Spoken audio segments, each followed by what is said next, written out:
The Ouija board. There have been quite a few discussions about Ouija boards lately, so now feels like the appropriate time to share a true story which happened about 15 years ago. Despite being the typical teen, a lot of people knew that I was different because they had witnessed a lot of weird happenings around me, and trying to find some answers to these strange occurrences lead me to try many things, including the Ouija board. I didn't see it as a quest for truth or anything of the sort, just something I'd do for shits and giggles, despite the fact that shit would actually always happen. I would have epic parties and tons of people would ask me to conjure up some spirits, most of who got stoned out of their minds, while I got everyone relaxed with some meditation techniques, and then invited spirits into my home. There would always be some kind of small paranormal incidents. The house became famous for it. For example, once we heard children playing with the dog. We could hear it run throughout the kitchen upstairs and very faint laughter. People were already spooked by this, but they got scared shitless when someone pointed out the fact that the dog was in the basement with us. Then the most unlikely of person joined one of our Ouija board sessions. This certainly wasn't the kind of girl that I'd imagine being into paranormal stuff. She was kind of preppy without the snotty attitude, and really down to earth. She was also a grade A student who never did drugs and probably had never even gotten drunk once in her life. Still, she was incredibly open-minded, even enthused, about the seance, and at some point she got to join in with me. As soon as her hand touched the pointer, the atmosphere changed, and I kept having huge chills running through my body. I knew that something was up. We had definitely some sort of connection, and by the look on her face, it was undoubtedly clear that she felt the same. Her line of questioning started, but these weren't simple questions. They had to do with things that I had been wondering about myself. This girl knew a lot, and certainly had experiences similar to mine. She invited me over to her home not long after this session. It was a beautiful home in a rich district of the city, but as soon as I walked in, an intense feeling of uneasiness came upon me. It didn't feel right, but I still didn't mention anything about this. I remember sitting in the kitchen discussing music, since we were considering playing a concert together, when all of a sudden I noticed that one of the cupboards was just open, and it definitely wasn't moments before. I pointed towards the cupboard, and she just gave me a weird look while her boyfriend smiled and simply said, "Oh, that happens sometimes." I finally got to talk to her about this, and she had so many stories to share which were very similar to mine. She mentioned a presence that always followed her into her room at night, and she could actually see footprints in the thick carpet, which started from the living room, then up the stairway and into her room, all the way into the corner of her closet. They had louvered closet doors, and she felt this presence peering at her all through the night. It really freaked her out. This is why she insisted on using the board to communicate with spirits again. She wanted some answers. We started using the board on a regular basis, meeting up as many times as we could. There were some undeniable truths, but there was also a lot of crap. It was always hard to tell if it was actually working. It seemed I was more interested in proof while she was more interested in knowing and understanding what was going on. Not that I wasn't interested in that either, though. Over the course of a month or two, everyone started noticing changes in both her appearance and behavior. She had gone from wearing vividly bright dresses to dark clothes. She missed a lot of classes, her grades had dropped, and she had withdrawn herself and seemed a lot more reserved. It seemed as though all she could think about was the board. All she talked about was what had been revealed to us, and kept putting everything in question. At this point, I suggested that we just call it quits for a while, but she really wasn't too pleased with that, but still promised to stay away for at least a few weeks. That night I had a dream, or more of a vision. She was sitting with a group of friends trying to contact spirits with the board. When I woke up, I phoned her, asked her why she was still playing, and I especially remember that she got really freaked out when I started naming everyone that was there with her. The next day, she explained how it wasn't even working and how she needed me. She asked if I would join her for one session, but I declined and asked her again to quit using the thing, but I knew she wasn't going to give up on it, so I said, "All right, one last time. And if we don't get any proof that this thing even works, we cut it up and throw it in the river." Then added, "And this time we're playing in the graveyard." The plan was simple. We would go to the graveyard, and I'd ask if the person was buried here, get the name and see if it actually existed. There were quite a few people there, a dozen or so who she had invited. She thought that the spirit could draw the energy from all the people around and gain enough strength to actually bring strong proof. When I suggested my plan, she firmly agreed to it. She had everyone in a circle around the board, and at some point, they were even touching it. Our fingers rested against the pointer, and then I felt a sudden weight on my fingertips, and the thing started to move around, spelling out random letters.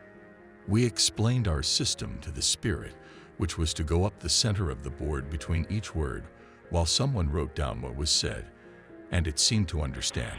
Her first question was, "Why are you here?" And it spelled out, "God betrayed me." Then I asked for its name, and it spelled out, H. Jalbert. Then I asked in which direction his tombstone was, and it pointed down in the corner of the graveyard. A friend and I started walking, row by row, trying to find this person, but no stone bared that name in that direction. We couldn't even find that name anywhere in the whole place, so I went back and told her that I had one final plan: to hold the board with one hand and the pointer with the other, and to have it guide us to the site. We picked it up, started to make our way down the hill when I spotted a tombstone way down the hill in the distance, and shivers went right through my body. I had been there, and there was definitely no one by that name. I was sure of it, and yet it felt as though I knew there was something there. I brushed it off, wanting my mind to be completely clear and objective. I looked away from that area and was trying to look up towards the sky, sometimes tripping since I wasn't even looking in front of me. The thing turned sharply, and at this point, huge shivers kept surging through my entire body. It wasn't out of fear. I really didn't know what it was from. Then, while slowly pacing towards the end of the row, I felt the board slip out of my hands as I hit the ground. My mind went haywire with visions, and I was overwhelmed with emotions. I quickly looked at my friend, but she was gone, running back up the hill screaming. My ears were ringing, my eyes were watery, and I couldn't talk, much less walk over to her, and yet that's all I wanted to do. Then I noticed the tombstone. It was marked Henry J. Albert. I finally gathered my senses with the help of some friends and walked up to her. Everyone was just staring at her with this look of terror on their faces, and I knelt down to tell her that I understood what had happened when I noticed her eyes, that they were completely black. Someone gave me a flashlight, but her pupils were unresponsive. She was talking to herself, completely incoherent, laughing, crying, screaming, and making no sense at all. So we had to get her out of there. She was in no state to drive her car, so some of her friends decided to drive her car for her, and I decided to walk with another one of my friends. While walking, my other friend kept asking me what had happened, and I told her that I felt that spirit in me. I saw this person's life, and what it was that he wanted me to do. He wanted me to speak to his wife to apologize for some things he had done. We stopped in at this small restaurant. We were sitting towards the back area, and I was describing what I had felt and seen, then told her that I thought that perhaps this entity was still in my friend, when all of a sudden I noticed her jaw drop. I quickly turned around, and standing there in the back of me is my friend with a blank look on her face. "I came to pick you up. I'll drive you to home," was all she said. I asked her how she knew where we were, since it was impossible for her to know, but she just reiterated, "I'll drive you to home." Then I noticed her eyes were still as black as when we had left her. We got up and got in the car. She said she was fine to drive. But once we started moving, she started talking to her hand, laughing hysterically, burning red lights, and not doing her stops. She was actually driving to her house, which was on the other end of town, but we didn't dare say anything. She drove into her driveway, got out of the car, and said, "I'm so sorry," and left there. This would be the last time she would ever speak to me. Throughout the entire week, everyone said they felt a presence, and shit kept happening to everyone that was there, from weird phone calls to chairs moving by themselves. Everyone was terrified. I remember talking to the friend that walked home with me. She was saying that nothing had happened to her, and just then the light in her room went out. And shit would always happen every time someone would mention Mr. Jalbert.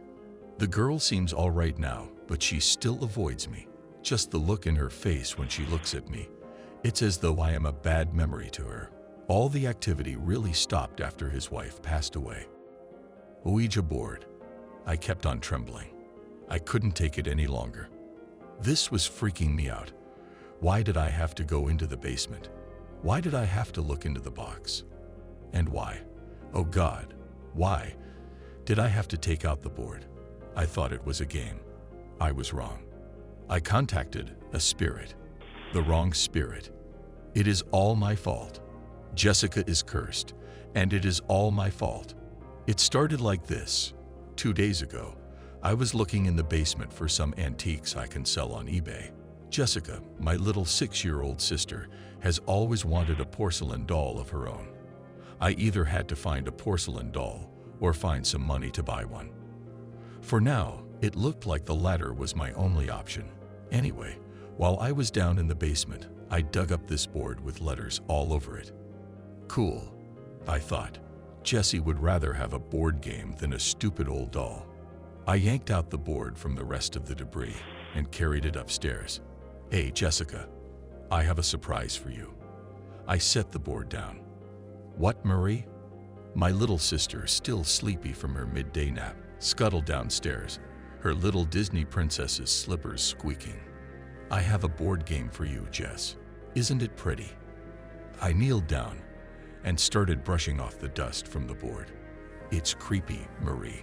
I wanted a porcelain doll. I'll get you one. I promise. Come on, let's play.